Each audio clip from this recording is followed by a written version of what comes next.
Hello there, my name is Pavor Stermo, and now we'll unveil the top news of recent days. Russia's largest liquefied natural gas project, Arctic LNG 2, is on the verge of collapse due to American sanctions which deprived the project of buyers, investors and equipment. Russian company Novatek was forced to begin a sharp reduction in gas production for Arctic LNG 2, Reuters reports citing a source familiar to the situation. According to him, in May, production at the project amounted only to 55 million cubic meters of gas and decreased fourfold compared to April. The $25 billion plant, which the Russians have been building for almost 10 years, was supposed to begin shipping their first batches of LNG in the first quarter of 2024, but American sanctions, which the plant fell under in November last year, thwarted the plans. Foreign shareholders froze their participation, and South Korean shipyard refused to supply ice-class gas tankers. Novatek received only 3 ships of the more than 20 tankers planned, all Russian-made. Personally, I wouldn't risk sailing on them. Sanctions make Novatek's prospects foggy and delay the implementation of all its projects. Chinese buyers of liquefied gas are demanding discounts on cargo from Russia, even from companies not included in the sanctions list. China is already receiving pipeline gas from Russia at a huge discount. This year, the price of these supplies is 35% less than what other European Gazprom clients pay. As part of the Power of Siberia 2 project, which the Kremlin is persistently offering to Beijing, China is demanding gas at domestic Russian prices. This is 4 times less than Gazprom receives now. But since the Kremlin is losing profits when exporting gas, Moscow decided to receive more money from the ordinary population of their country. Russian authorities initiated a record increase in gas tariffs in 11 years to increase the budget of Gazprom, which last year suffered a record net loss in its history. Thus, over 2 years, gas prices for Russian citizens will rise by 20%, and from February 2022 by 34%. Never in recent years have gas prices risen so rapidly in Russia. The gas plant, now Gazprom, is among the Russian companies most affected by the war, despite the fact that pipeline gas has not been targeted by sanctions. For the first time in 25 years, the corporation suffered losses, and large ones at once, amounting to more than 600 billion rubles. The losses is not only due to the loss of access to European markets, but also increased tax payments to the budget. Moreover, it is the gas business of the concern that is unprofitable. After the release of Gazprom's financial statements for 2023, a new joke appeared. Since their property is national, its debt will be divided equally among the entire population. And this is just the standard policy of the Kremlin. The entire burden of the war is on the population, not on the companies. And a year later, another increase in gas prices is expected by 8.2%. The shocks for Gazprom do not end here. At the end of the year, its contract for pumping gas through Ukraine ends. If it is not extended, then Russia will be able to redirect only a small part of the shortfall in Ukrainian transit volumes to the Turkish stream due to its high congestion. It turns out that today Russia has gas, but to whom and how to sell it, there are few options. Representatives of Russia should attend the second peace summit on Ukraine. Volodymyr Zelensky said this at a conference. According to him, the plan for the next peace conference should be developed by November. For this purpose, it is planned to hold 3 meetings on each of the points of the Ukrainian peace formula, which was discussed at the last summit in Switzerland. The first of them, on energy security, will most likely take place in Qatar at the end of July or beginning of August. Next, in August, there will be a meeting on shipping and food security in Turkey. Finally, in September, there will be a final meeting with Canada, at which the exchange of prisoners and the return of deportees, including children, to Ukraine will be discussed.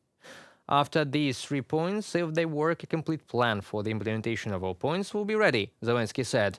Bloomberg wrote that Ukraine is seeking to organize another conference to achieve a fair, peaceful settlement of the military conflict with Russia before the November presidential elections in the United States and invite the Russian delegation to it. At the same time, Russia doesn't intend to participate in events like the Ukrainian Peace Summit, Russian Deputy Foreign Minister Mikhail Galuzin told. He justified this by saying that the content of the potential meeting is extremely clear, since they will push through the Ukrainian peace formula and ignore other initiatives. And what are other initiatives? Should we leave everything as it is and wait for the next aggression So if we freeze this aggression, what will prevent other authoritarian regimes from attacking their neighbors even tomorrow? At the same time, the Ukrainian plan is precisely to restore world order. As Zelensky noted in the first 3 points work, then a plan will be ready for all 10 points of the peace formula. Zelensky also separately noted that other countries can also attend the peace summit with their own proposals. According to Zelensky, this will increase opportunities for attracting third countries to the summit, except for Ukraine's allies from the EU and NATO. Why is the West so afraid of the decolonization of the Russian Federation? As Facebook page named Decolonization of Russia wrote, first, the West fears the uncontrolled proliferation of nuclear weapons. Secondly, it foresees a war of all against all, ethnic cleansing, a humanitarian catastrophe, and a large-scale refugee crisis. Third, they fear the rise of radical Islamism.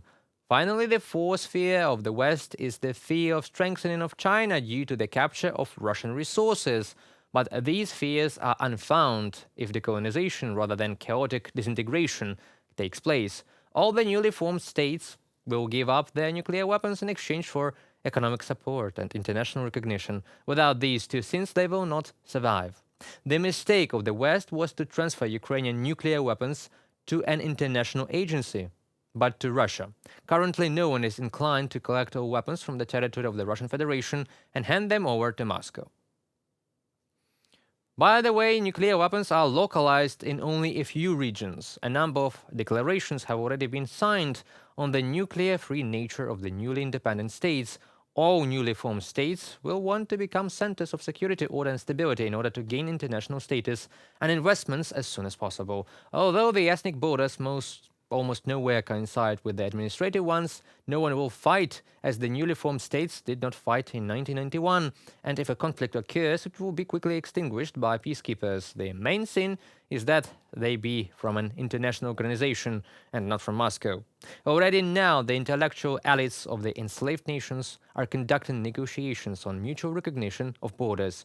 Radical Islamism should not be feared either. It grows where people are overwhelmed by despair, helplessness, and a sense of injustice. People who dream of living in independent nation-states and preserving their national identity are natural opponents of those who would like all Muslims to live in one big country, maybe, without people's identities and borders.